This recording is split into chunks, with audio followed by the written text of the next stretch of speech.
सब कोई के हम अपना तरफ से स्वागत अभिनंदन करते नहीं। देखिए हमनी के 5 साल काम करे के मौका पिछला मिलल, हमनी के काम करने जा। हमनी के कुछ भाई लोग हमनी से नाराज बा, दुखी बा। तो दुखी नाराज अपने आदमी होला। अगर कहीं वहां सब के दिल में कोनो चोट पहुंचल बा तो हम सार्वजनिक तौर पर वहां सब से क्षमा मांग रहा बने।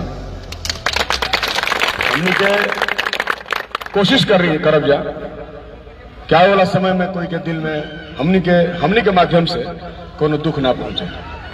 लेकिन हमनियों के इंसान ही जा, कोनो भगवान के तरफ ही जाना, गलती सही होत रहेगा। अपन भाई बनी जा, हमनी के साथे बनी जा रहल। रोज जानत नहीं पूरा बिहार में भाई तेजस्वी जी के नेतृत्व में मजबूती के साथ महागठबंधन में अगर सबसे ज्यादा कोई मजबूती से खड़ा रहल तो भाकपा माले खड़ा रहल, हमनी के खड़ा रहल।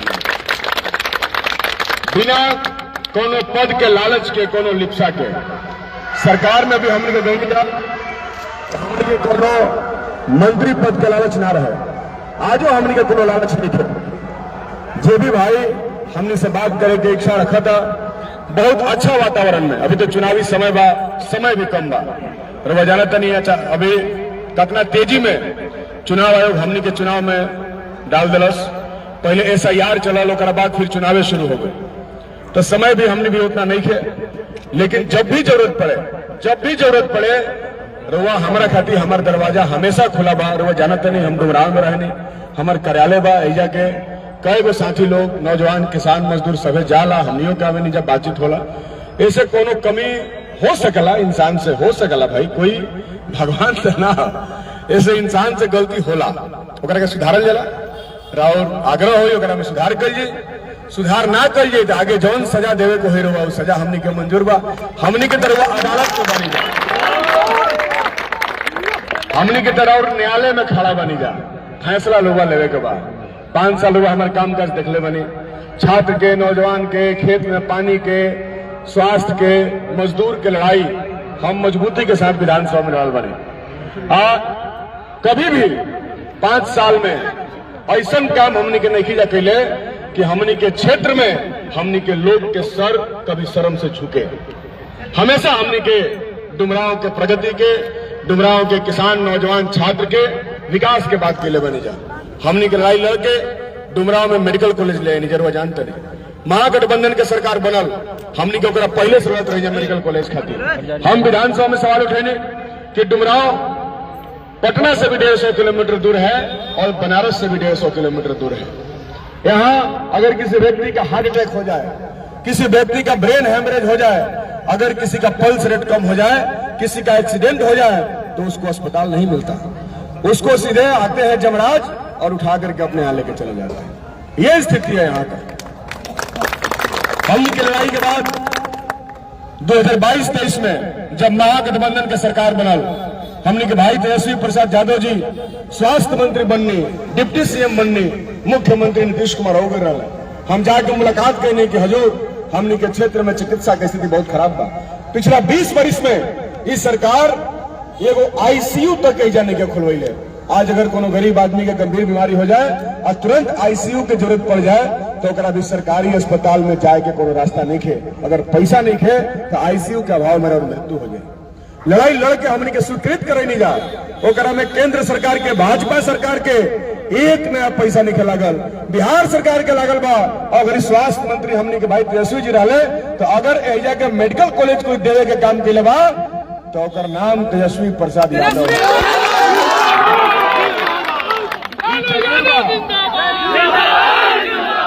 ये जरूर बा कि एकरा खातिर और विधायक दिन रात एक कैले बा, प्रयास कैले बा, लेकिन उन्हें से मिलल। हमनी के डुमराव में बाईपास के स्वीकृति करे नहीं जा, रजिस्ट्री ऑफिस खुलवा देनी जा, कितना आसान हो गई सब लोग के जाके काम करे के। हमनी के रेलवे ओवर ब्रिज भी स्वीकृत करा दिले बनी जा। उस्ताद बिस्मिल्लाह खान साहब के नाम पर बहुत सारा हमारे गीतकार संगीतकार भाई लोग बा, उनका खातिर हमनी के संगीत महाविद्यालय खुलवा देनी जा। तो शिक्षा के क्षेत्र में, स्वास्थ्य के क्षेत्र में अब हमनी के लक्ष्य बा कि गांव से जवन हमनी के भाई कुटुंब अपन नया मेहरारू के, अपन दूध पियत बाल बच्चा के, अपन बुजुर्ग माई बाप के छोड़ के कुफुत के जिंदगी जाके गुजरात के सूता मिल में काट रहा बा, और सब भाई के बिहार में वापस बुलावे के बाद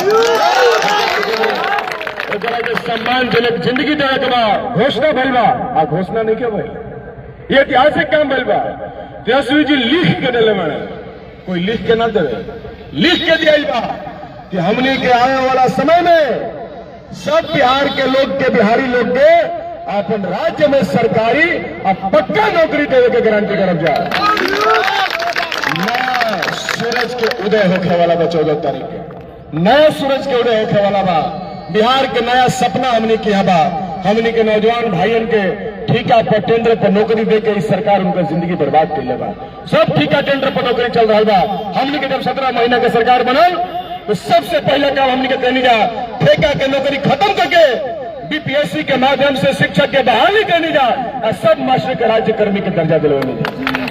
आज जेकर अभी आइडिया बा, जेकर अभी विजन बा, उहे बदलाव ला सकेला। मलई बराज परियोजना के दोबारा उद्घाटन करवानी, हम 200 करोड़ रुपया दिवानी। हमने के किसान के चिंता हमेशा हमने के रहेला। ऐसे ए बिहार में नया सूरज के उदय हो रहा बा।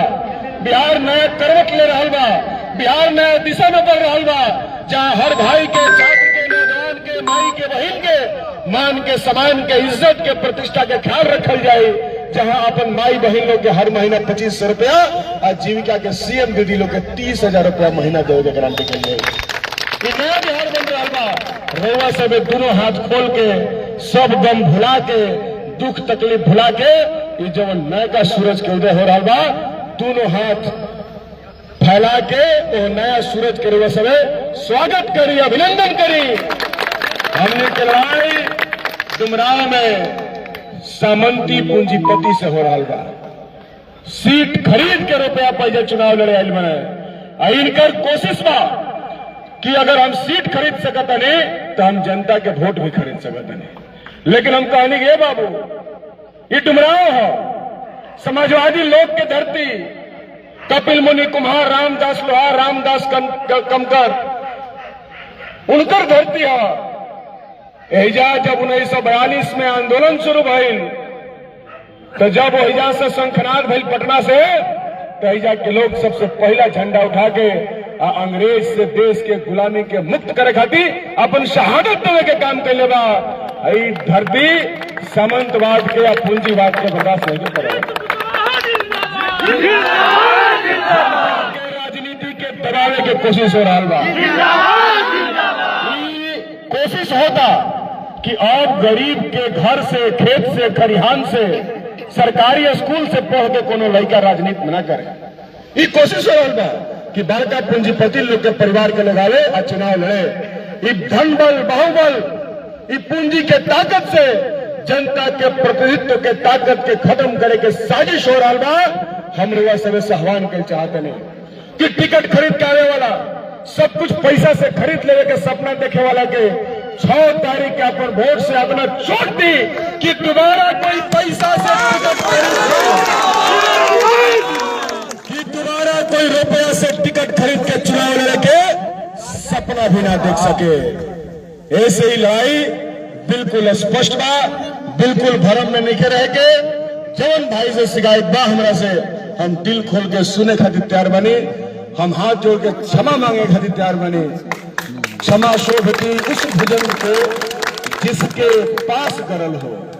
रामधारी सिंह दिनकर लिख ले रहे कि क्षमा शोभती उस भुजंग को जिसके पास गरल हो।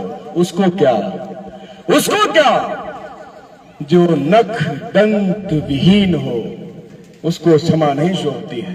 इसलिए